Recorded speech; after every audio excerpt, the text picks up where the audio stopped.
bulan ini kita akan masuk kepada tema juga menarik, sesuatu yang baru, temanya mujizat, iman dan ketaatan. Sama-sama bilang, mujizat, iman dan ketaatan. Ada 3 kata di sini. Pertama mujizat, yang kedua iman, dan yang ketiga ketaatan, saudara. Jadi 3 hal ini yang kita mau sharingkan. Nah, waktu saya dapatkan tema ini di bulan Januari, lalu saya biasanya dapat tema, lalu saya simpan di HP saya. Nanti ada lagi sesuatu, saya simpan lagi. Jadi ngumpulin apa yang Tuhan bicara, nanti pas mau khotbah berapa hari sebelumnya saya rangkum sama-sama. Pertama Tuhan itu sepertinya bicara tentang mujizat, saudara. Mujizat, iman, dan ketaatan. Saya sepertinya sedang diberikan pewahyuan untuk ngajarin saudara, gimana sih supaya ngalami mujizat dalam ikut Tuhan. Ya, kita kemarin belajar banyak dari bangsa Israel. Di dalam perjalanan mereka ngalami banyak mujizat. Saya sebenarnya mau ngajarin bagaimana kita bisa belajar dari bangsa Israel ngalami mujizat. Tapi di tengah-tengah itu tiba-tiba saya merasa ada sesuatu yang Tuhan bicara mengingatkan kita. Nah akhirnya saya rubah, saudara. Lagu-lagunya udah masuk, makanya tadi Pak Abed semua bicara tentang mujizat, ya. Gak apa-apa, lagu-lagu itu gak salah, saudara. Cuman mungkin isi dari tujuan dari apa yang kita mau sharingkan, itu gak bicara tentang mujizat. Tapi bicara tentang 2 hal di belakangnya, tentang iman dan ketaatan, saudara. Ya, memang gereja kita tuh maksud saya tuh bukan gak sama ya. Saya selalu lebih fokus kepada kesungguhan ikut Tuhan, bukan kepada berkat.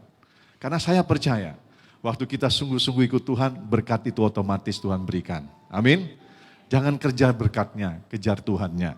Nah saudara, jadi tujuan kita untuk belajar firman pagi ini, bahkan sepanjang bulan ini, yaitu mengajarkan saudara, kita semua, menyadarkan kita, agar mengerti bahwa kita memang membutuhkan berkat. Kita butuh mujizat. Saya percaya dalam hidup kita butuh berkat Tuhan. Kita butuh mujizat Tuhan. Tapi itu bukan yang terpenting. Nah, ini pokok pembahasan kita. Tapi itu bukan yang terpenting.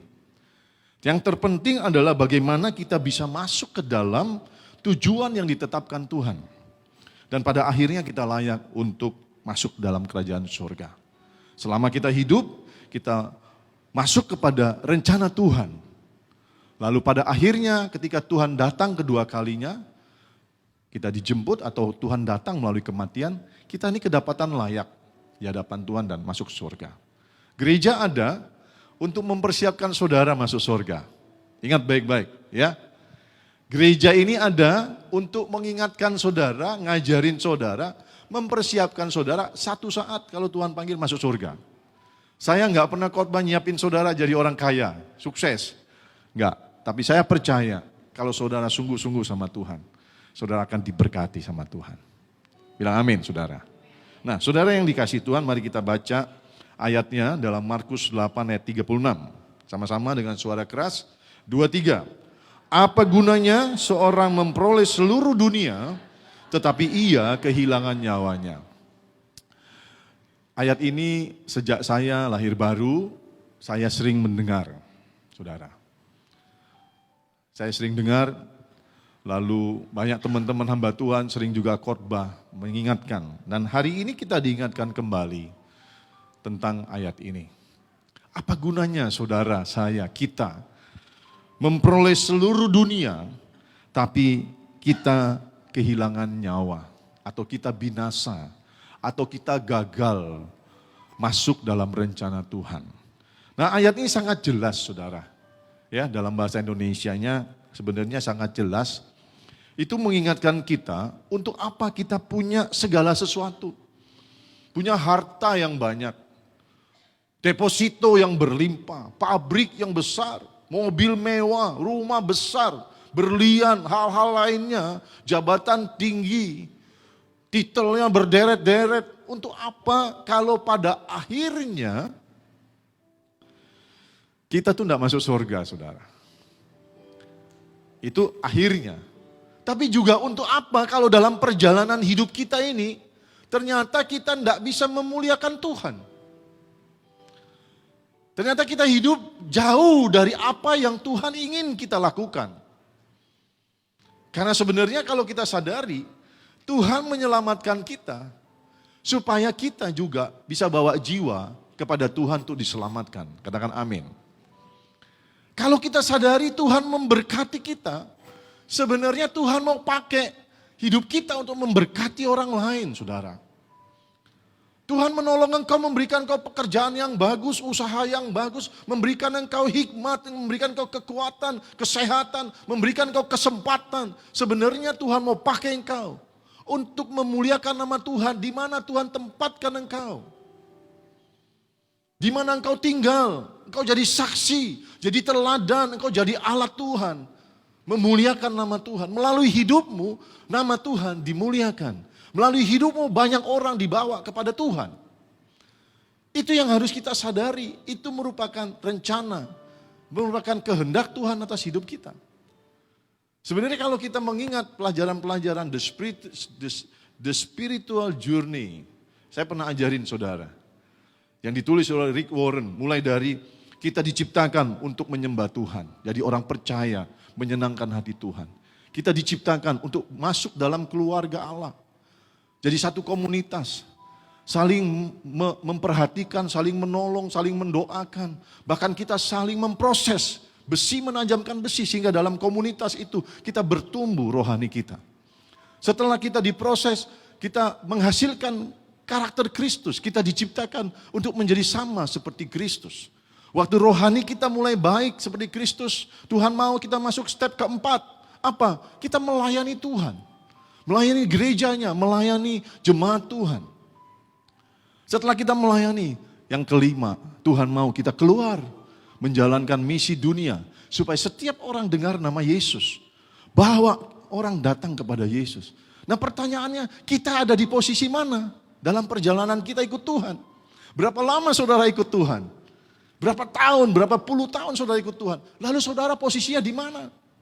Bukankah seharusnya kita terus maju? Dari step pertama orang percaya, masuk kepada keluarga Allah, miliki karakter Kristus. Kita harus maju terus melayani, bahkan menginjil kepada dunia. Kita ada di mana? Ini rencana Tuhan bagi kita semua. Kita diciptakan bukan untuk hidup sendiri, menikmati berkat Tuhan. Enggak. Ini yang sering saya ajarkan, saudara. Kita ada di mana?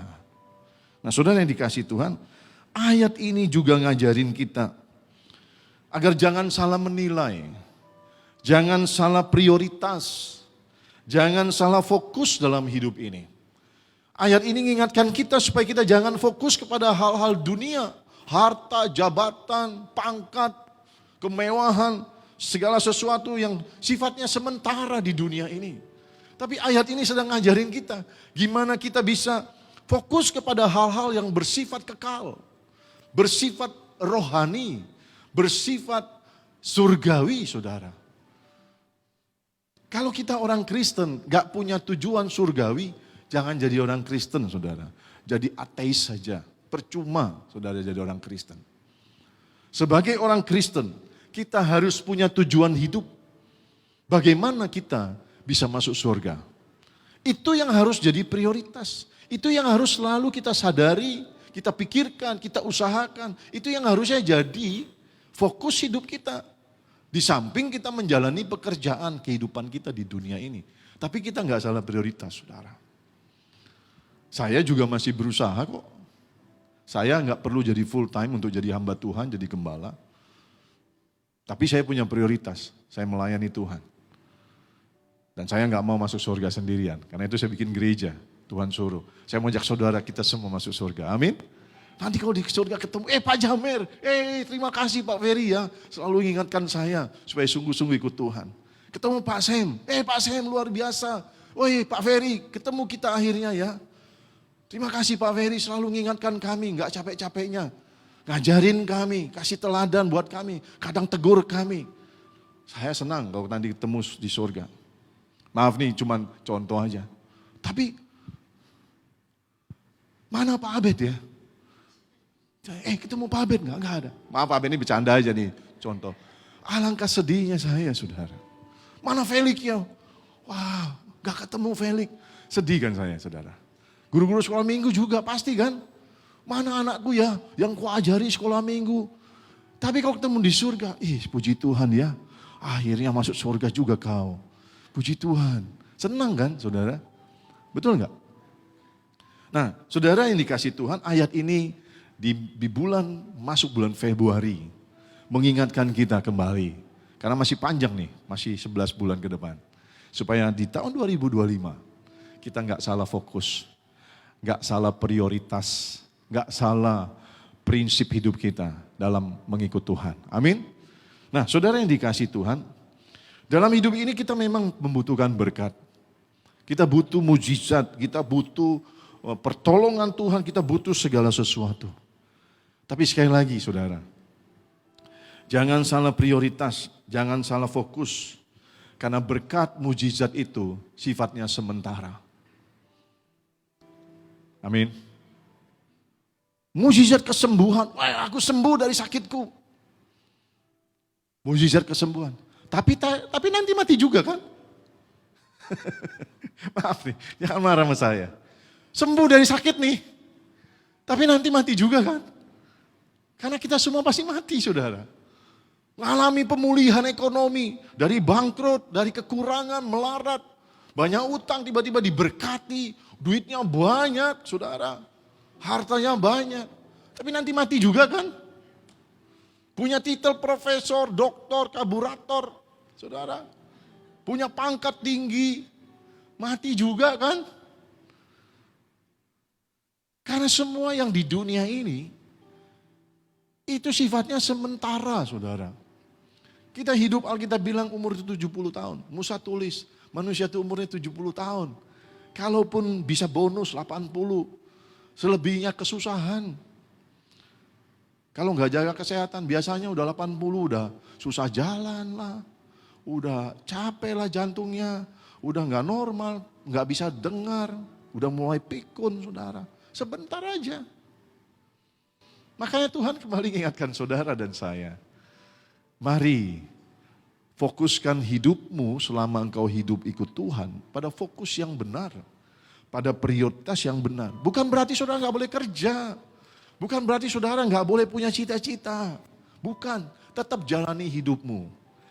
Tapi tetap prioritas utama adalah bagaimana mengikut Tuhan dengan benar dan sampai nanti di surga. Bisa kok. Saya juga masih kerja, masih sibuk dengan hal-hal lain. Amin. Kok tegang kali? Coba lihat kiri kanan. Sudahlah, biasa aja lah dengar firman bilang gitu ya. Yang penting buka hatimu ya, oke? Buka hati, bilang sama Tuhan, tegur aku Tuhan, ingatkan aku, ajari aku Tuhan. Aku mau diajar firman Tuhan, supaya hidupku benar di hadapan Tuhan. Amin. Nah saudara yang dikasih Tuhan, mari kita lihat saudara. Jangan salah prioritas, ini ya. Nah kita baca yuk di Matius pasal 6 ayat 19-20. Ayo sama-sama baca 2-3. Janganlah kamu mengumpulkan harta di bumi. Di bumi ngengat dan karat merusakkannya. Dan pencuri membongkar serta mencurinya. Tetapi kumpulkanlah bagimu harta di sorga. Di sorga ngengat dan karat tidak merusakkannya. Dan pencuri tidak membongkar serta mencurinya. Ayat ini sedang mengingatkan kita, jangan salah prioritas. Bukan ngajarin kita, gak usah kerja, melayani aja, doa aja. Enggak gitu maksudnya. Ayat ini sedang mengingatkan kita, sekali lagi seperti saya ngomong tadi barusan, jangan salah prioritas, jangan salah tujuan hidup. Ya, jangan kumpulkan harta di bumi, karena di bumi ngengat dan karat merusakkannya, pencuri karena semua yang di bumi itu sementara, tidak ada yang kekal. Apa saingan Tuhan dalam kehidupan manusia? Saingan Tuhan dalam hidupmu dan saya adalah mamon, uang. Ya, itu aja. Oleh karena uanglah, oleh cinta uanglah, kita jatuh dalam berbagai-bagai kejahatan dan masuk dalam berbagai pencobaan. Oleh karena cinta uang, lebih cinta uang daripada Tuhan, kita itu tidak fokus sama Tuhan. Lebih cinta uang, kita menjauh dari Tuhan. Lebih cinta uang, kita tidak peduli sama Tuhan, kita tinggalin Tuhan. Saudara, saya nggak bilang sama saudara sekali lagi tidak usah kerja, doa aja jadi full time, enggak. Karena saya juga bukan full time saudara. Tapi saya tetap fokus saya Tuhan. Bagaimana saya membangun hidup jadi berkat dan mau masuk surga. Ya, godaan ada, cobaan ada, tantangan ada. Tapi saya selalu berusaha bersama istri dan bawa anak-anak saya untuk ada dalam kehendaknya Tuhan. Nah, ayat ini sedang bilang sama kita, jangan cinta uang, tapi harus lebih cinta Tuhan. Ya, ayat 20 bilang gini, tapi kumpulkanlah bagimu harta di sorga. Artinya apa? Bangun hidupmu benar sama Tuhan. Bangun hidupmu berkenan di hadapan Tuhan. Ya, bawa jiwa bagi Tuhan, karena setiap jiwa yang kau bawa bagi Tuhan, kau dapat kredit poin di surga. Ada dalam kitab kehidupan dicatat, saudara. Oh, si ini, dia udah nginjilin orang sekian banyak bawa kepada Tuhan. Dicatat sama malaikat dalam kitab kehidupan. Oh, selama hidupnya dia taat sama Tuhan, dicatat saudara. Oh, dia suka doa, dicatat sama Tuhan. Itu kredit poin, poin-poin yang kau kumpulkan nanti waktu engkau di pengadilan tahta putih ketika ketemu sama malaikat dibuka kitab kehidupan, di situ dilihat apa yang kau lakukan, apa yang saudara dan saya, apa yang kita lakukan selama kita hidup mengikut Tuhan. Ini yang Tuhan ajarin, kumpulkanlah harta di surga. Tapi kalau sepanjang hidupmu ikut Tuhan puluhan tahun, kau sibuk dengan pekerjaanmu, kau sibuk dengan urusan duniamu, kau sibuk dengan keinginan-keinginanmu, kau sibuk dengan dosa-dosamu, juga dicatat. Kira-kira di depan malaikat ditanya begini, ngapain kau mau masuk surga? Apa kira-kira dasarmu mau masuk surga? Apa yang kau bawa dari bumi untuk masuk surga? Saudara mau jawab apa? Kau selama jadi orang Kristen, gak sungguh-sungguh? Kau cuma mau bilang, aku ke gereja tiap minggu Pak. Lalu habis dari minggu Senin sampai Sabtu, mau ngapain kau? Ngapain aja kau? Saudara mau jawab apa? Kalau kau gak sungguh-sungguh ikut Tuhan. Saya ngomong ini agak pedes nih. Tapi itu supaya saudara sadar. Karena kita bisa mati kapan aja. Alkitab berkata bahwa setiap orang satu kali nanti harus menghadap tahta pengadilan Allah. Dan setiap orang harus mempertanggungjawabkan hidup, baik atau buruk. Harus dipertanggungjawabkan. Di kitab Wahyu seringkali dibacakan ketika ada seseorang mati, meninggal. Kitab ini disebut begini, berbahagialah orang yang mati dalam Tuhan. Ia beristirahat dari jerih lelahnya, dari mendapatkan apa yang sudah dilakukan, upahnya. Berjerih lelah, kata jerih lelah itu artinya kesungguhannya dalam mengikut Tuhan. Tuhan lihat Pak Abed, saudara Jumat malam makan, ngobrol, nonton, Pak Abed sama tim musik nyanyi saudara, latihan. Tuhan lihat Bu Marta, hari-harinya ikut tim SOS. Karena Bu Marta udah pensiun, dia pakai hidupnya, waktu yang ada. Bersyukur untuk jantung yang baru, untuk kesehatan yang Tuhan beri. Saya percaya orang-orang seperti Bu Marta ini catatan di surganya bagus. Kredit poinnya banyak. Karena dia pakai hidupnya melayani Tuhan, mengajari anak-anak kecil. Memperhatikan yang lemah. Tuh Pak Halomuan dan teman-teman tuh diperhatikan Bu Marta. Ada apa-apa cari Bu Marta.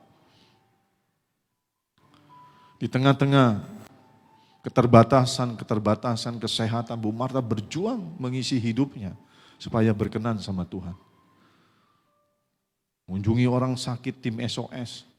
Pak Sem juga. Lalu saudara gimana? Hari-hari saudara. Saudara yang dikasih Tuhan, ayat ini mengingatkan kita kembali. Syukur pada Tuhan kita masih diingatkan. selagi kita masih bisa punya kesempatan berubah. Amin. Boleh kasih tepuk tangan buat Tuhan. Saya bacakan sekali lagi. Janganlah kamu mengumpulkan harta di bumi. Di bumi ngengat dan karat merusakkannya dan pencuri membongkar serta mencurinya. Tetapi kumpulkanlah bagimu harta di surga. Di surga ngengat dan karat tidak merusakkan dan pencuri tidak membongkar serta mencurinya. Ya, jadi jelas ayat ini mengingatkan kita saudara. Supaya kita jangan salah prioritas dalam hidup ini. Jangan fokus kepada hal-hal yang di dunia. Tapi lebih kepada hal-hal yang bersifat kekal. Kita lihat cukup banyak orang Kristen yang ketika diberkati saudara. Mengalami mukjizat dari Tuhan. Mengalami berkat Tuhan. Tapi ternyata berkat dan mukjizat itu malah bikin dia menjauh. Karena berkat dan mukjizat itu dia lupa tuh dari Tuhan. Dulu waktu belum diberkati. Waktu belum punya apa-apa, rajin doa, berharap Tuhan tolong, Tuhan berkati. Begitu diberkati Tuhan, tokonya tambah rame, pekerjaannya tambah sibuk, gaji makin besar, fokusnya tidak pada Tuhan lagi, sang sumber berkat, fokusnya beralih kepada berkat itu. Disibukkan oleh berkat yang berlimpah. Tuhan tuh sayang sama saudara. Kalau saudara doa sungguh-sungguh, minta sama Tuhan sungguh-sungguh, Tuhan pasti jawab doa saudara. Amin. Ya. Yang nggak punya kerja, doa Tuhan kasih pekerjaan. Belum dikasih doa, sampai tengkurap sama Tuhan, nangis, berseru, dikasih pekerjaan, seneng. Dikasih promosi, gaji naik, tapi makin sibuk, lama-lama enggak Tuhan-Tuhanan lagi. Perusahaan enggak kasih cuti, enggak kasih off, 24 jam. Enggak 24 jam, 7 hari seminggu harus kerja. Ya udah enggak usah ke gereja, kerja. Alasannya kan harus cari makan. Saya mau tantang saudara, kalau ada perusahaan gak kasih saudara waktu untuk ibadah, berani gak saudara bilang, aku berhenti? Berani gak? Sebenarnya Tuhan tuh mau tanya sama saudara, berani gak? Punya iman gak sama Tuhan kayak gitu? Berbulan-bulan saudara gak dikasih cuti. Saya sih gak bisa larang. Tapi saya berharap ada jemaat yang berani berkata, kalau gak dikasih waktu ibadah hari Minggu, minimal 2 jam, berhenti aku. Karena bagiku Tuhan lebih penting dari pekerjaan dan semuanya. Berani enggak saudara? Paulus ya, di Filipi dia bilang begini. Karena bagiku pengenalan Kristus itu lebih mulia, lebih berharga dari segala sesuatu yang kuanggap penting sebelum aku kenal Tuhan. Dulu sebelum dia kenal Tuhan, dia pikir jabatan, pangkat, nama baik, harta. Itu hebat, dia bangga-banggain. Tapi waktu dia kenal Tuhan, dia bilang, setelah aku kenal, pengenalan akan Kristus, itu jauh lebih berharga, lebih mulia. Bahkan semua yang sebelumnya, kuanggap sampah. Dia kasih perbandingan yang ekstrim sekali. Dia bilang itu sampah semua. Saya enggak suruh saudara se-ekstrim itu. Tapi kira-kira saya pingin banget ada 1-2 jemaat yang berani berkata kesaksian sama saya, Pak, saya berhenti dari perusahaan itu Pak, karena saya tidak bisa ibadah Minggu. Tapi belum ada. Ada satu yang membanggakan saya waktu saya dengar kesaksian Pak Rubiono. Pak Rubiono nggak datang, dia kerja, ada yang mau sogok dia, minta nomor rekening, dia nggak kasih sudah. Dia bagian purchasing. Ada yang masukin barang gak sesuai dengan spek, saudara, harganya ratusan juta, harus dikembalikan. Perusahaan itu coba sogok dia supaya tanda tangan setuju bisa dipakai, dia gak mau saudara. Bagi saya membanggakan Pak Rubiono. Dan saya pingin saudara sebagai orang Kristen punya sikap, punya iman, punya integritas, punya ketaatan. Yang seperti itu saudara. Sehingga dengan bangga saya berkata, itu jemaatku loh. Amin. Itu jemaatku. Ku ajari dia hidup benar. Saudara, balik lagi saudara. Cukup banyak ada orang-orang yang alami berkat, mujizat, hasil dari doa dia. Tapi berkat dan mujizat itu ternyata orang ini gak tahan diberkati. Saudara hati-hati, maka saya bilang berkat dan jerat itu soundsnya mirip-mirip berkat jerat. Tuhan pasti ingin memberkati, tapi kita harus siapkan hati kita. Supaya kita nggak terlena dengan berkat yang akhirnya menjerat kita, menjauhkan kita dari Tuhan, yang akhirnya bawa kita jauh dari tujuan rencana yang Tuhan tetapkan. Amin. Amin. Yang amin tepuk tangan buat Tuhan. Makanya sekali lagi saya bilang sama saudara, sesuai dengan temanya. Kita memang butuh berkat. Kita butuh mujizat dari Tuhan. Tapi itu bukan yang terpenting. Yang terpenting adalah bagaimana kita percaya sungguh-sungguh kepada Tuhan, kepada janjinya. Yang terpenting adalah bagaimana kita mentaati seluruh kehendaknya.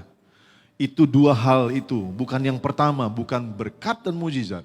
Tapi iman dan ketaatan kita, itu yang menyelamatkan kita. Amin. Yang kita bawa bukan mujizat atau berkat yang sementara. Tapi iman dan ketaatan kita, itu yang kita bawa ke dalam kekekalan. Nah saudara yang dikasih Tuhan, kita belajar sama seperti bulan lalu. Kita belajar dari perjalanan bangsa Israel. Bapak Ibu yang dikasih Tuhan, dalam perjalanan bangsa Israel keluar dari Mesir. Tuhan bawa mereka keluar dari Mesir. Tujuannya tanah perjanjian, tanah yang berlimpah susu dan madunya. Tapi Tuhan bawa mereka ke padang gurun untuk memproses mereka, memurnikan mereka, membentuk mereka, menyiapkan mereka. Supaya mereka bisa masuk ke tanah perjanjian. Padang gurun saudara. Suasana, situasi, kondisi yang gak enak. Tapi proses itu justru bagus sebenarnya. Tuhan melakukan banyak mujizat. Waktu Tuhan mau bawa mereka keluar dari Mesir ke tanah perjanjian. Mulai dari Mesir sendiri saudara. Tuhan bikin mujizat. Tuhan bikin 10 tulah untuk bangsa Mesir. Sehingga mau tidak mau Fir'aun mengizinkan bangsa Israel keluar dari Mesir saudara. 10 tulah Tuhan bikin mujizat. Kemudian mereka keluar dari Mesir menuju padang gurun. Dikejar sama Fir'aun dan tentaranya. Mereka kejepit di depan laut. Di belakang tentara Fir'aun. Tuhan bikin pembatas. Awan yang gelap sehingga tentara Fir'aun tidak bisa menyusul saudara. Mujizat lagi. Pertolongan Tuhan lagi. Selanjutnya Tuhan lakukan mujizat lagi. Tuhan bilang sama Musa, ambil tongkatmu, belah lautnya. Supaya kamu bisa jalan menuju seberang. Laut terbelah, mujizat lagi saudara. Tuhan bikin mujizat lagi. Tuhan selamatkan lagi. Bangsa Israel melewati laut yang terbelah. Di tanah, di dasar laut yang kering mereka menyeberang. Tuhan menolong. Dikejar sama Fir'aun, mereka udah lewatin lautan. Tiba-tiba laut kembali menutup. Tuhan tolong lagi, tentaranya Fir'aun mati. Mereka masuk padang gurun, saudara. Yang gak ada apa-apanya, gersang, kering.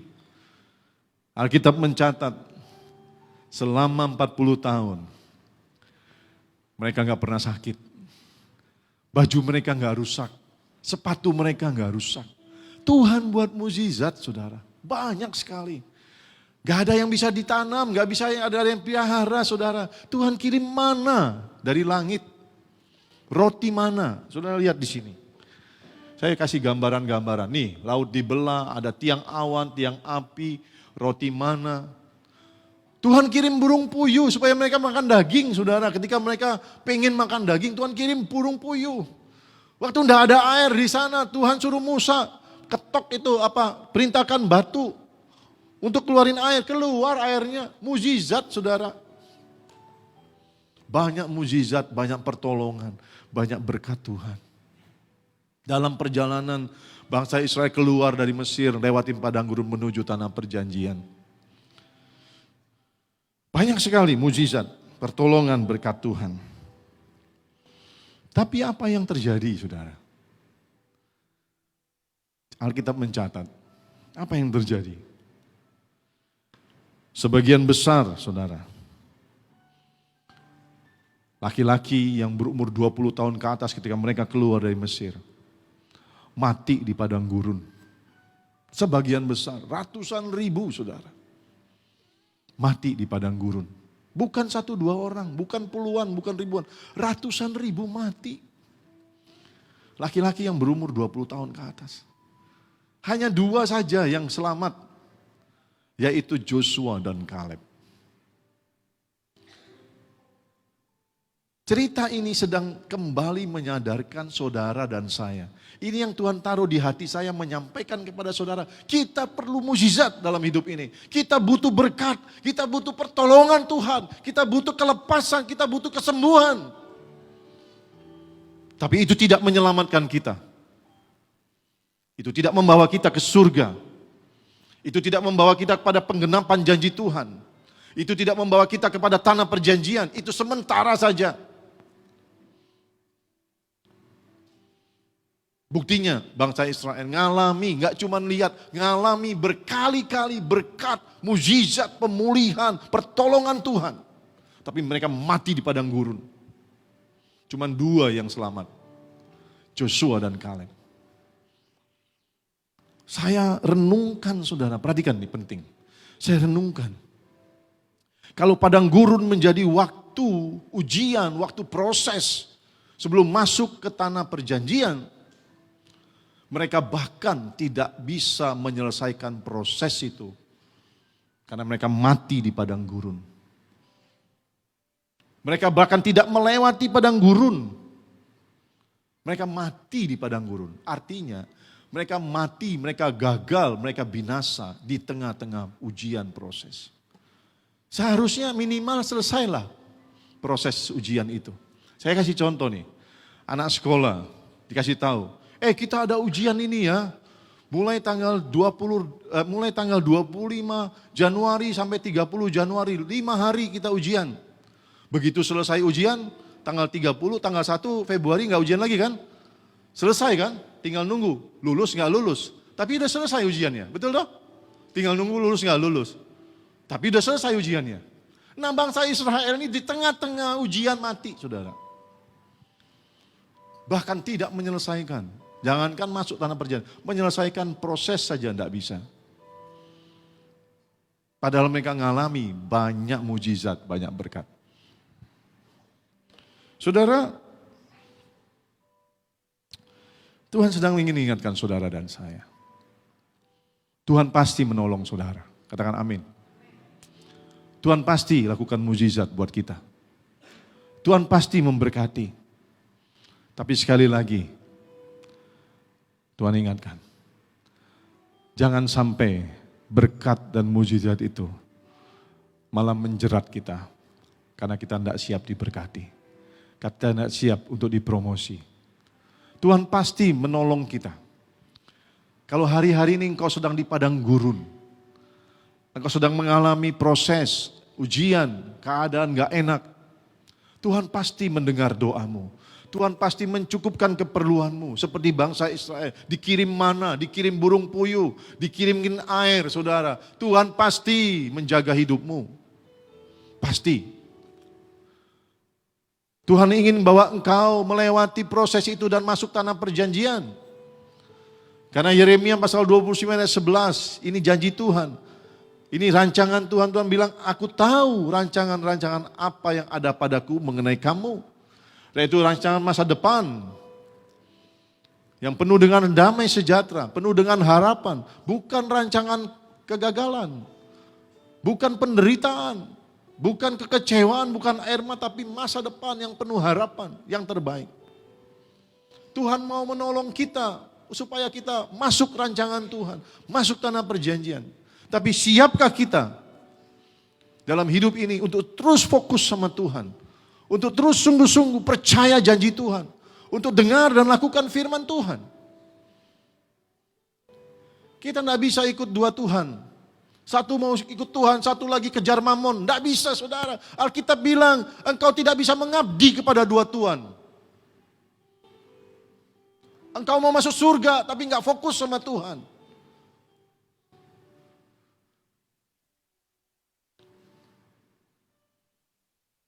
Saya ngomong apa adanya sama saudara. Ini firman Tuhan. Kadang-kadang memang keras. Ingetin ya ibu-ibu yang bapaknya nggak pernah ibadah. Tanya sama bapaknya, kau mau masuk surga? Pasti bapaknya bilang, iya masuk surga. Ibadah aja kau gak mau masuk surga. Mimpi kau. Coba ngomong sama bapak, suami, berani gak? Lu saya ngomong bener lah. Ibadah aja gak mau, lalu ngarepin surga. Dari mana jalannya? Doa aja gak mau masuk surga. Tidak ada jalannya saudara.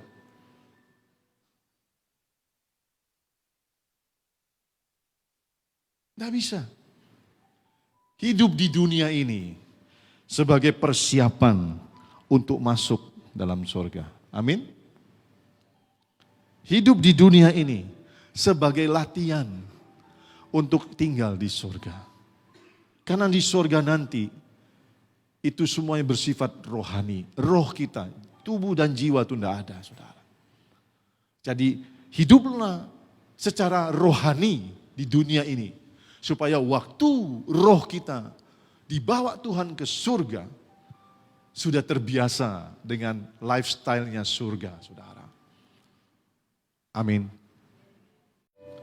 Saudara, dari sekian banyak laki-laki yang keluar dari Mesir, umur 20 tahun ke atas. Karena dianggap sudah dewasa, mengerti. Tapi enggak sungguh-sungguh ikut Tuhan. Dimatiin Tuhan, gagal masuk tanah perjanjian. Nah, saya mengajak saudara, mari belajar apa yang menyebabkan Yosua dan Kaleb itu berhasil masuk ke tanah perjanjian. Kan pertanyaannya begitu saudara. Kok cuma 2 saudara? Dari sekian ratus ribu laki-laki yang berumur 20 tahun ke atas yang keluar dari Mesir, kok semua gagal kecuali Yosua dan Kaleb? Jawabannya di 2 ayat ini saudara. Saudara bisa baca di Bilangan pasal 14 ayat 24 dan 30. Saya bacain saudara. Tetapi hambaku Kaleb, karena lain jiwa yang ada padanya, dan ia mengikut aku dengan sepenuhnya. Nah ini alasannya saudara. Saudara bisa baca ya dari belakang ya. Karena lain jiwa yang ada padanya. Maksud lain itu bukan dia kelainan jiwa, bukan. Maksudnya beda dari kebanyakan orang. Makanya itu disebut lain jiwanya. Beda dari laki-laki yang gagal itu, yang kebanyakan.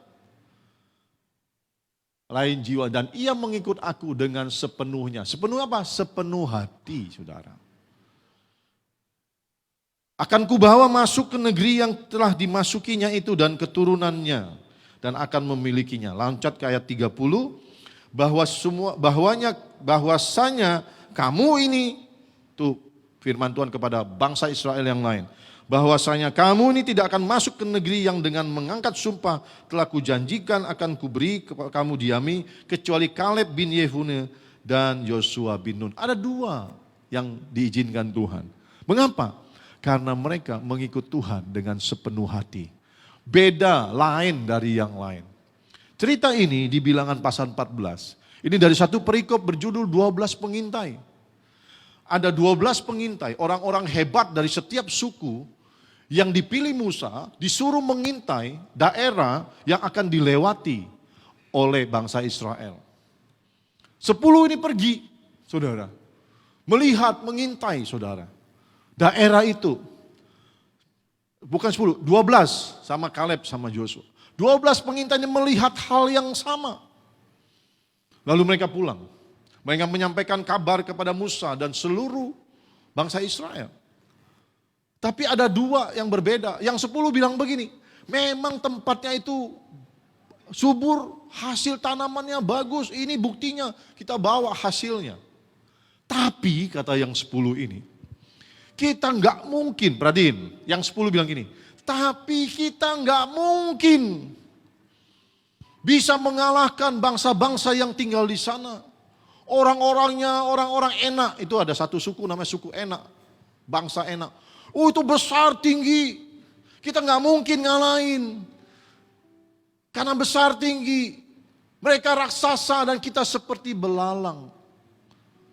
Dan mereka pun melihat kita seperti belalang. 10 bilang begitu, meruntuhkan iman dari bangsa Israel. Sehingga mereka ketakutan, mereka menangis, menyalahkan Musa. Ngapa kau bawa kami ke padang gurun ini?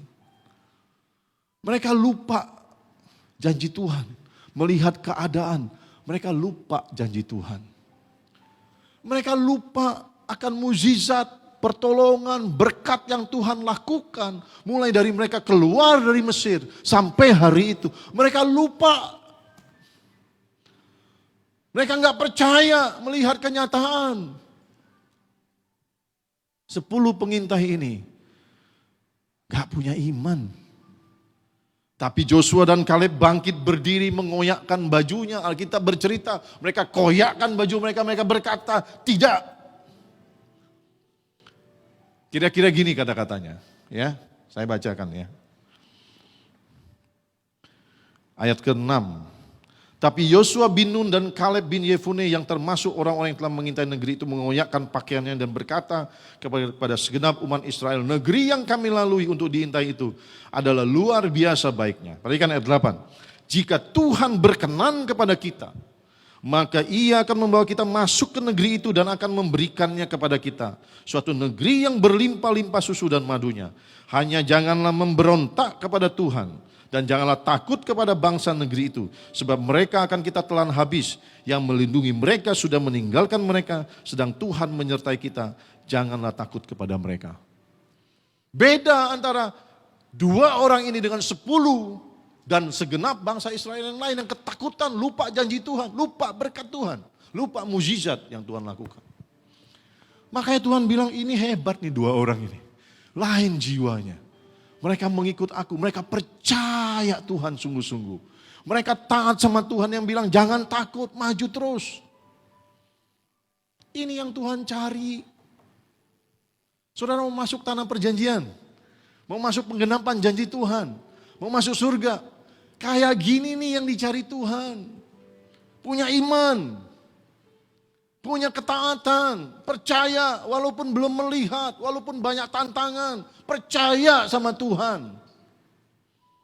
Berani bayar harga, ambil resiko. Maaf, jangan tersinggung sama saya. Kalau saya ngomong begini, ini firman Tuhan, ingatkan kita. Semoga saudara membara hati saudara dengar firman ini. Wah, kalau gitu aku harus berubah ya cara ikut Tuhan. Jangan jadi jemaat, enggak bisa lah, susah lah, mana mungkin, apa ayalah, nantilah. Ya udah, kalau memang maunya begitu.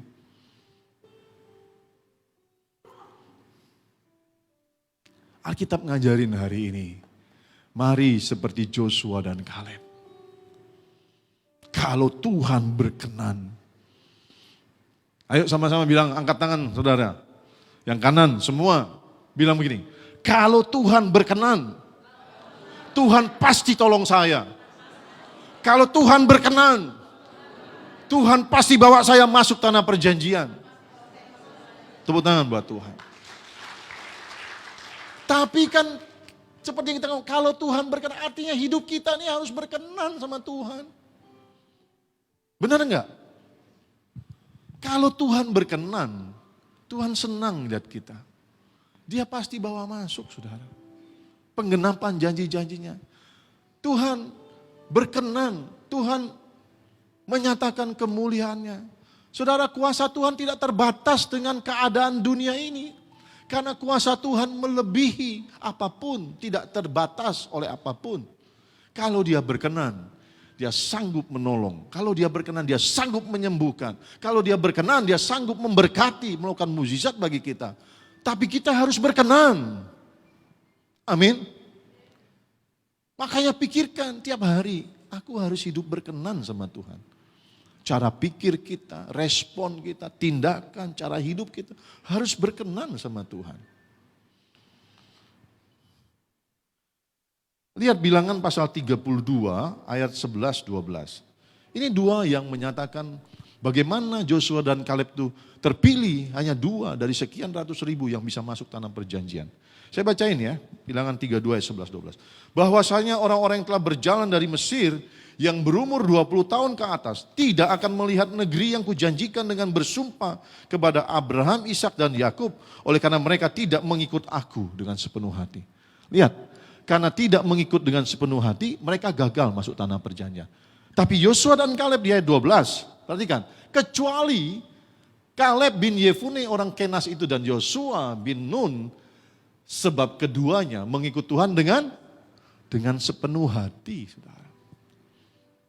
Sekali lagi, firman hari ini ngajarin saudara, berkat, mukjizat, pertolongan Tuhan sementara tidak menyelamatkan, jangan kejar itu. Kita butuh itu, betul, kita butuh mukjizat berkat Tuhan. Tapi jangan fokus, jangan prioritaskan kejar berkat mukjizat, kejar bagaimana hidupmu berkenan, mengikut Tuhan sepenuh hati, itulah yang menyelamatkan kita, saudara. Amin. Itu yang membawa hidupmu masuk surga, bahkan hidupmu di dunia ini ngalami pertolongan kemuliaan Tuhan. Kalau engkau berkenan sama Tuhan, engkau mengikut Tuhan sepenuh hatimu, seperti Joshua dan Kaleb, saudara. Bilangan 32 ini ada satu situasi yang lain. Kalau tadi 12 pengintai, beda cara pandangnya.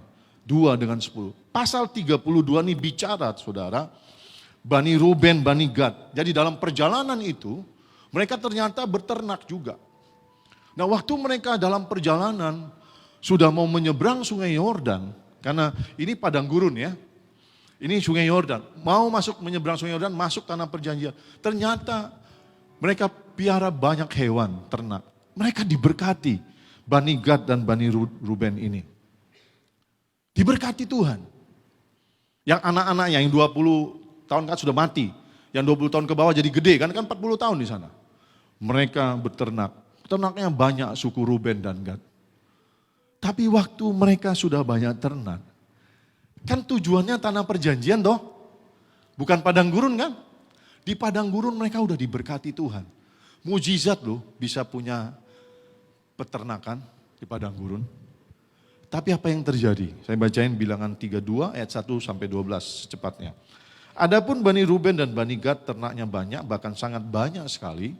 Ketika mereka melihat tanah Yezer dan tanah Gilead, tampaklah tempat itu tempat yang baik untuk peternakan. Lalu datanglah Bani Gad dan Bani Ruben dan berkata kepada Musa, Imam Eleazar dan para pemimpin umat itu. Kira-kira begini, negeri yang dikalahkan oleh Tuhan untuk umat Israel itulah negeri yang baik untuk peternakan hamba-hambamu. Ini memang ada ternaknya. Lagi kata mereka, jika kami mendapat kasih-Mu, biarlah negeri ini diberikan kepada hamba-hamba-Mu sebagai milik. Janganlah kami harus pindah ke seberang sungai Yordan. Perhatikan saudara. Waktu mereka mengalami berkat, ternak mereka banyak di padang gurun. Tuhan berkati, Tuhan tolong. Mereka sampai di penghujung ujian. Padang gurun bicara ujian, persiapan. Fokus mereka enggak lagi kepada Tuhan. Tidak lagi kepada tanah perjanjian. Fokus mereka kepada ternak, kepada berkat. Oh, ini tanah subur. Kalau boleh Musa, kalau boleh Tuhan, kami enggak usah masuk tanah perjanjian. Kami tinggal di sini aja. Kacau kan? Banyak orang Kristen kayak 2 suku ini. Jawab Musa kepada Bani Gad dan Bani Ruben, masakan saudara-saudaramu pergi berperang dan kamu tinggal di sini? Mengapa kamu hendak membuat enggan hati orang Israel untuk menyeberang ke negeri yang diberikan Tuhan kepada mereka? Berkat mujizat mengubah tujuan hidup mereka. Berkat dan mujizat mengubah prioritas hidup mereka. Mengubah hati dan pikiran mereka. Mereka lupa kalau Tuhan berkati sepanjang perjalanan di padang gurun. Kalau Tuhan jagai, Tuhan pelihara, tujuannya adalah tanah perjanjian, bukan padang gurun. Tujuan akhirnya tanah perjanjian, bukan padang gurun. Tapi mereka ketika diberkati, mereka lupa. Hari ini sekali lagi, saya mau bilang sama saudara, Tuhan mau memberkati engkau. Tuhan mau lakukan mujizat, Tuhan mau pulihkan hidupmu.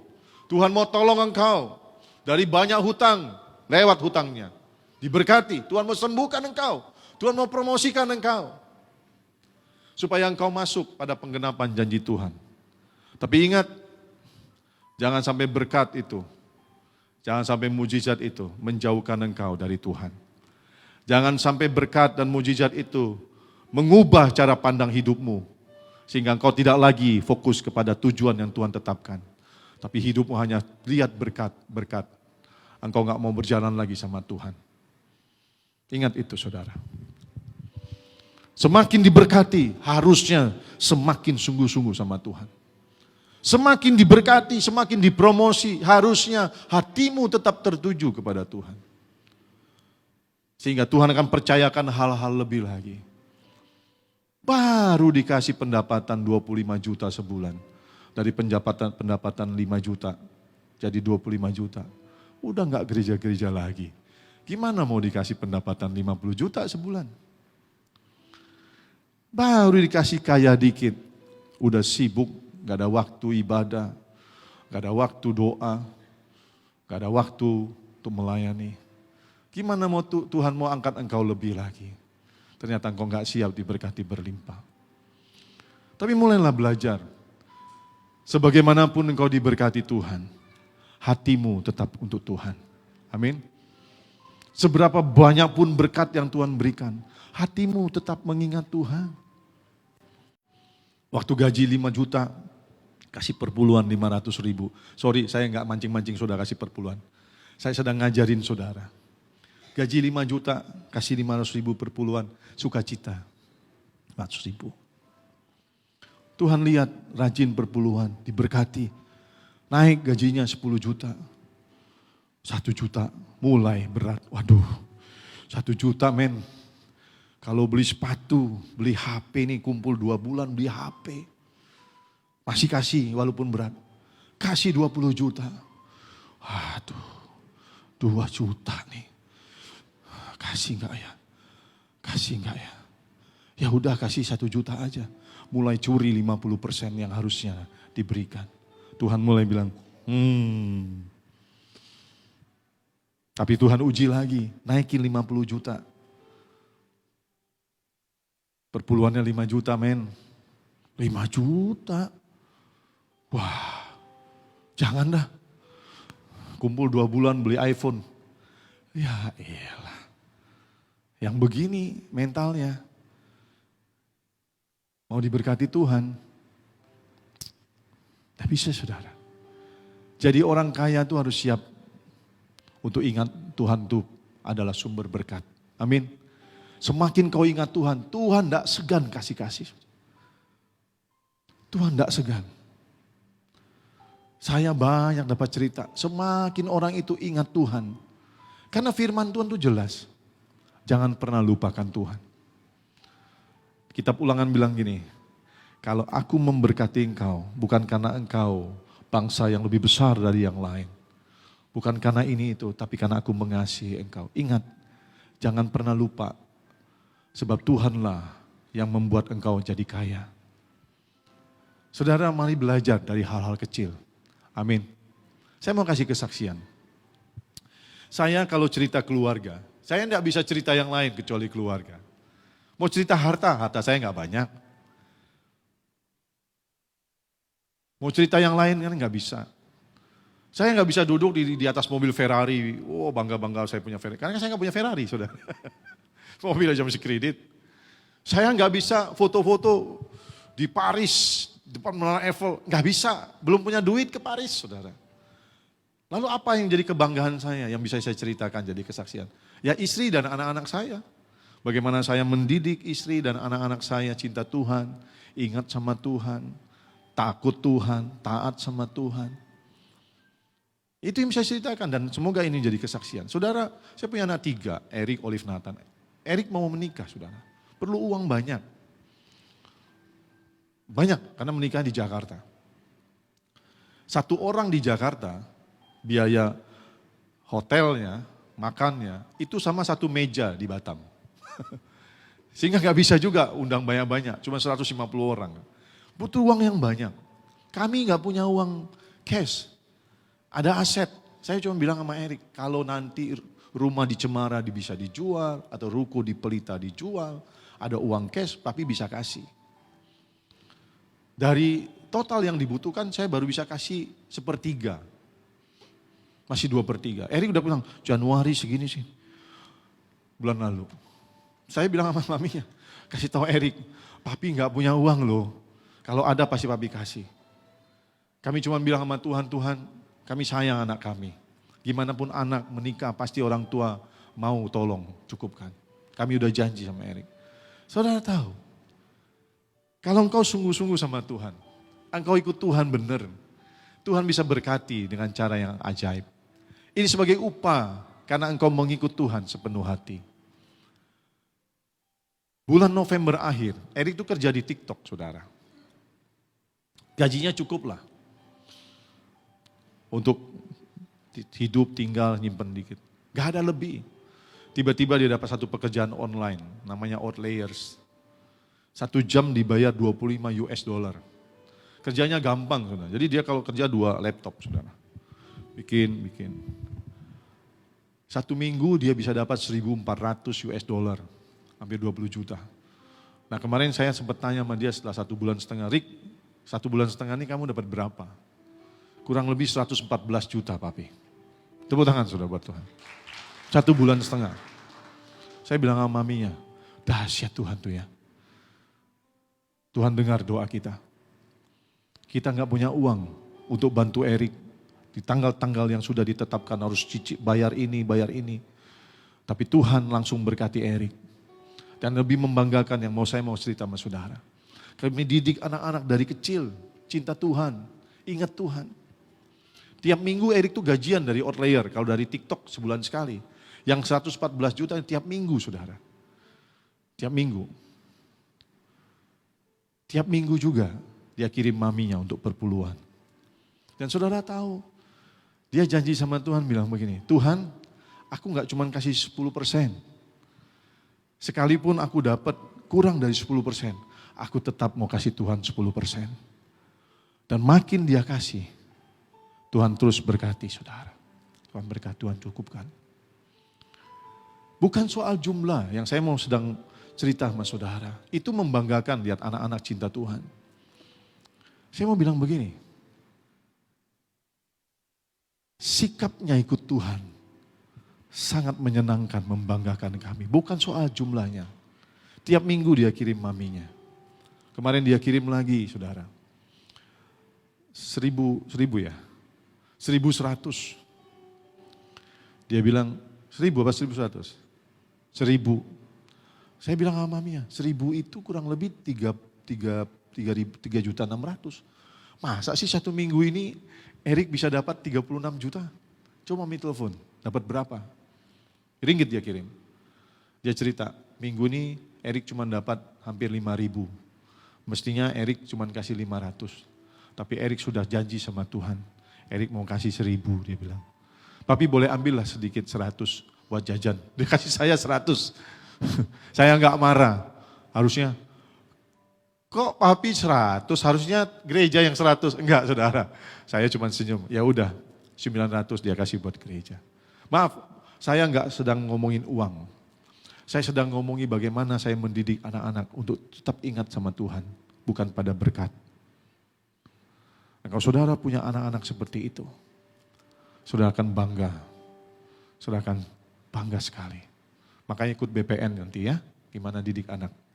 BPN mau dimulai hari Kamis, hari ini terakhir pendaftaran, segera daftar. Amin. Nah kita lanjutkan. Saudara yang dikasih Tuhan, Joshua dan Kaleb itu bisa masuk tanah perjanjian karena mereka mengikut Tuhan dengan sepenuh hati. Simpel aja, sepenuh hati itu seperti apa Pak? Sepenuh hati itu artinya sungguh-sungguh beriman, percaya kepada Tuhan. Apapun keadaan kita, tetap pegang janji Tuhan. Tetap pegang firman Tuhan. Sepenuh hati itu, yaitu tetap taat sama Tuhan. Apapun yang Tuhan suruh, lakukan. Susah, gak ngerti, lakukan aja. Tuhan pasti tolong. Gak ada yang susah karena Tuhan kasih Roh Kudus untuk menolong kita. Amin. Gak ada yang susah. Tuhan kasih Roh Kudus. Masalah cuma satu, kita memang gak mau. Kita memang gak mau dengan banyak alasan.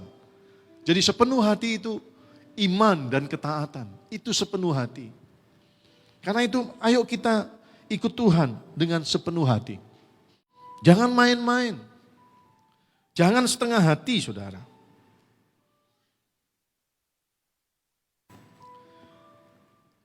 Jangan main-main, jangan setengah hati, jangan suam-suam kuku, saudara. Jangan pilih-pilih firman, jangan ragu dengan janji Tuhan. Segenap hati, pokoknya apapun yang terjadi, aku percaya janji Tuhan. Apapun yang Tuhan suruh, aku lakukan. Itu yang Tuhan mau lihat dari saudara. Saudara berani ambil bayar harga. Apapun yang menjauhkan aku dari Tuhan, aku singkirkan, aku lepas. Pokoknya Tuhan yang paling penting dalam hidupku. Percaya kalau saudara berani bayar harga gitu, Tuhan juga akan lihatkan pembelaan Tuhan. Amin. Nah, saya dapat ini saudara. Saudara yang dikasih Tuhan, saudara pergi ke gereja. Perhatikan ini penting. Saudara tiap minggu ke gereja, itu tidak menjadikan saudara orang Kristen. Tidak. Saudara melayani tidak otomatis jadi orang Kristen. Nih yang pakai jas nih, yang ganteng-ganteng, cantik-cantik. Saudara tahu isi Alkitab, hafal luar kepala.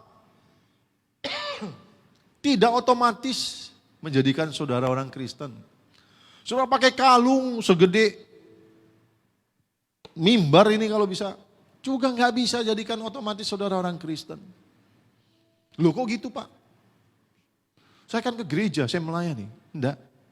Kristen itu, kalau di situ ditanya, siapa itu orang Kristen? Orang Kristen itu adalah orang yang ikut Tuhan dengan segenap hati.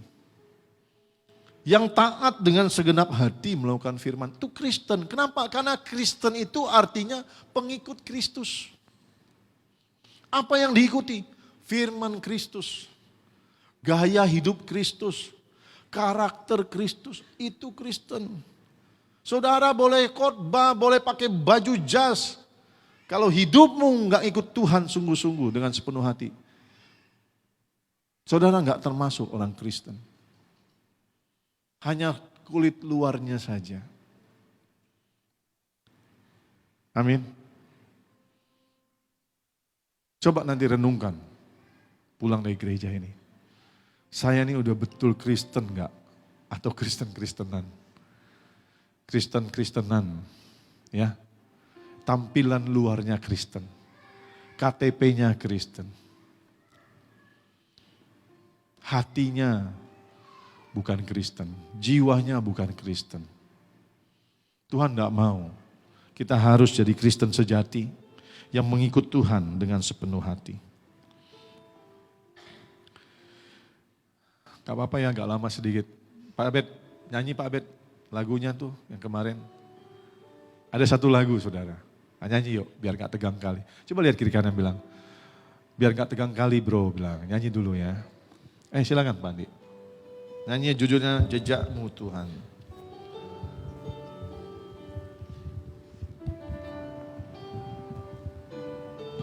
Ayo nyanyi sama-sama ya. Sering ku tak mengerti jalan-jalan-Mu Tuhan, bagai di belantara yang kelam. Tanpa seribu tanya, namun tetap percaya, jejak-Mu Tuhan sungguh sempurna. Mari nyanyi dari awal, nyanyi semua ya. Sering ku tak mengerti jalan-jalan-Mu Tuhan, bagai di belantara yang kelam. tanpa seribu tanya, namun tetap percaya. Jejakmu Tuhan sungguh sempurna. Ajarku memahami semua yang kau ingini, agar hidupku puaskan hatimu. Bagimu aku rela sepenuh hati menghamba, serahkan diri genapi karyamu.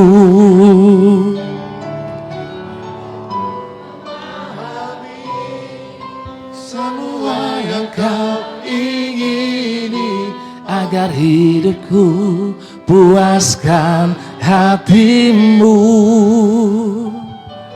Bagimu aku rela sepenuh hati menghamba, serahkan diri genapi karyamu. Serahkan diri genapi karyamu.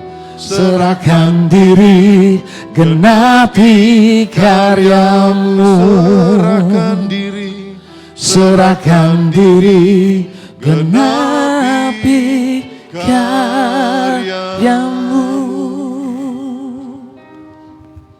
Tepuk tangan buat Tuhan. Saudara, lagu ini bagus sekali ya kata-katanya.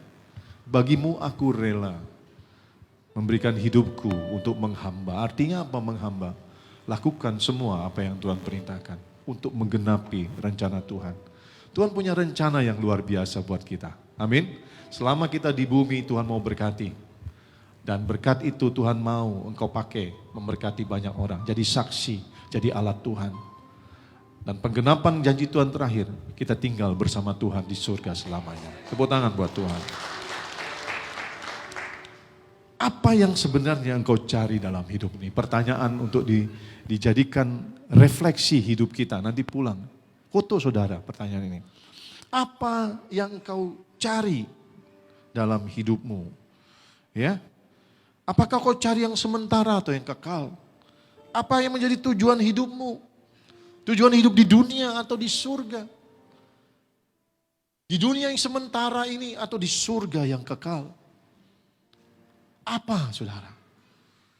Nah karena tujuan hidup kita itu menentukan bagaimana kita hidup. Tujuan kita menentukan bagaimana kita hidup. Saya kasih lihat saudara.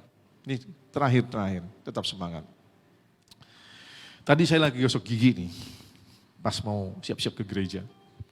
Tiba-tiba Tuhan kasih ingat beberapa orang yang akhir hidupnya mengenaskan. Dikasih gambar, ingat Freddie Mercury, ini penyanyinya Queen. Ya. Oh yang muda-muda gak tahu nih, yang nyanyi Bohemian Rhapsody Queen, terkenal sekali. Saudara, Queen. Freddie Mercury, zaman-zamannya ya paling muda Pak Abed udah tahu lah ya. Yang 20-an mungkin gak tahu. Ini penyanyi Queen, terkenal sekali penyanyi dunia saudara.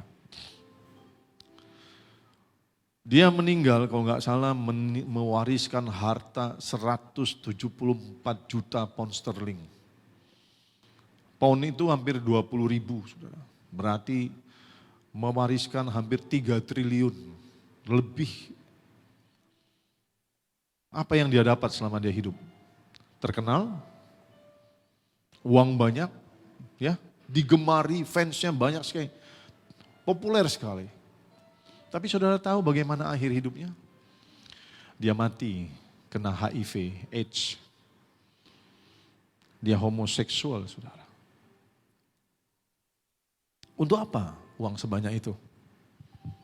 Untuk apa kepopuleran, ketenaran yang begitu mendunia, banyak fansnya saudara. Matinya karena HIV AIDS. Saudara tahu mati karena HIV AIDS itu bagaimana? Menderita saudara. Saya punya ponakan mati kena AIDS. Anak kakak saya nomor 2. Pertama kena HIV, udah parah itu jadi AIDS saudara. Dia lumpuh bertahun-tahun karena virus HIV itu menyerang pusat sarafnya di sini. saudara. Orang kena HIV itu TBC, lemah, bintik-bintik, saudara. Batuk, keringat dingin, menderita. Freddie Mercury mati. Tinggalin semua yang dia upayakan selama dia hidup di dunia ini. Yang kebanyakan manusia cari. Apa? Uang, ketenaran, kepopuleran. Saudara tahu? Pasti semua kenal ya. Michael Jackson, saudara. Ya, King of Pop. Seluruh dunia, bahkan sampai sekarang anak-anak yang muda itu yang kecil-kecil kenal, senang. King of Pop, Michael Jackson, legenda dunia. Dia punya rumah kayak taman safari, kayak gede banget saudara. Hartanya triliunan, ratusan juta dolar. Saudara tahu akhir hidupnya? Dia mati, kebanyakan makan obat. Saya tadi baca sebentar, karena Tuhan kasih ingat, saya baca penyebab kematian, dia mati. Karena kelebihan obat, obat penenang, obat anti sakit. Saya nggak tahu sakitnya apa. Yang jelas orang yang butuh obat lagi sakit menderita saudara. Dia mati dalam kesendirian di rumahnya yang besar. Harta, ketenaran, mati saudara. Terakhir Whitney Houston, penyanyi juga angkatannya Michael Jackson. So saya favorit sekali. Yang main Bodyguard, yang nyanyi lagu Bodyguard saudara. Banyak albumnya saudara. Saya fansnya Whitney Houston, suaranya bagus sekali. Mati juga saudara. Kaya saudara, terkenal, cantik, semua dia punya. Dia mati di bathtub rumahnya. Bathtub tahu? Bak air di rumah. Waktu dia lagi pakai obat, gak sadar, tenggelam, mati saudara. Tapi sebelum dia mati, dia mengalami kegagalan rumah tangga dengan Bobby Brown itu. Yang membuat dia begitu menderita. Harta, ketenaran, rumah besar, kemewahan, tidak menjamin kebahagiaan. Sampaikah dia ke surga? Saya bukan Tuhan. Tapi saudara bisa menilai sendiri orang-orang begini, akhir hidupnya bagaimana. Nah, hari ini firman Tuhan sedang ngajarin dan mengingatkan kita. Jangan cari yang sementara di dunia ini. Kita memang perlu uang, perlu karir, kita perlu mujizat berkat Tuhan. Kita perlu pertolongan Tuhan, tapi itu bukan yang utama. Tuhan bilang Matius 6:33, janji Tuhan, tetapi carilah dulu kerajaan Allah dan kebenarannya, maka semuanya ditambahkan kepadamu. Mari ikut Tuhan dengan sungguh-sungguh. Selagi masih ada kesempatan, tetap kerja. Tetap beraktivitas, tetap berusaha, tetap sekolah. Tapi Tuhan menjadi sumber hidupmu, prioritasmu, cintamu kepada Tuhan. Cintai Dia, ikut Dia dengan sepenuh hati. Percayai Dia, taati Dia. Maka semua yang kau perlukan di bumi ini, Tuhan akan berikan. Tuhan akan bawa engkau masuk surga. Bangkit berdiri. Mari bangkit berdiri. Pak Abed, nyanyikan lagu ini Pak Abed. Sering ku tak mengerti jalan-jalan-Mu Tuhan, bagai di belantara yang kelam. Tanpa seribu tanya, namun tetap percaya. Jejak-Mu Tuhan sungguh sempurna. Mari angkat tangan sama-sama.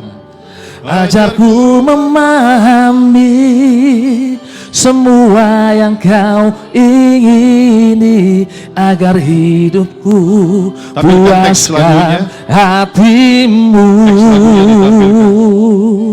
Bagimu aku rela sepenuh hati menghamba, serahkan diri, genapi karya-Mu.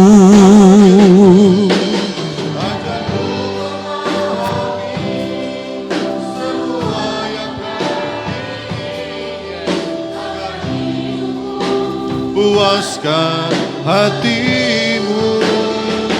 Oh, bagimu aku rela, sepenuh hati menghamba, serahkan diri, genapi karyamu. Sekali lagi ajarku Tuhan.